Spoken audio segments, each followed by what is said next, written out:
সকালে একটা পার্সেল, এখন একটা এই পার্সেল। পার্সেলটা আমার দোষ না।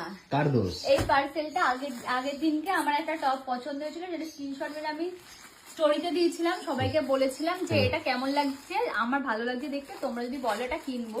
তো ওখানে সবাই বলেছে দিদি কেন, ওটা খুব ভালো লাগছে, কিউট।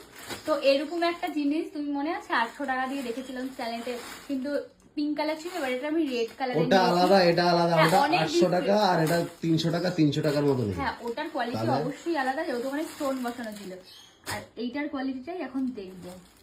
যতই 300 টাকা হোক, আমার কাজটা তো হয়ে যাবে। দেখো, এই হচ্ছে সেই রোজ।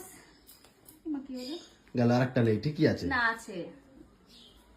এই হচ্ছে রোজ, যেটা আমি এখানে পরবো। তোমরা কমেন্ট করে জানাও এটার নিচে কি পরলে ভালো লাগবে। আমার কিন্তু এই মানে এই ওটাও রোজ ছিল, বাট ওটা পিঙ্ক কালারের ছিল, আর ওটা অন্যরকম ছিল, নেটের কাপড়ের ছিল, অনেক কিউট ছিল। এটাও অনেক কিউট, যেহেতু মানে প্রাইসে অনেকটাই ডিফারেন্ট। তো ফাইনাল এটা নিয়ে নিলাম। কমেন্ট করে জানাও।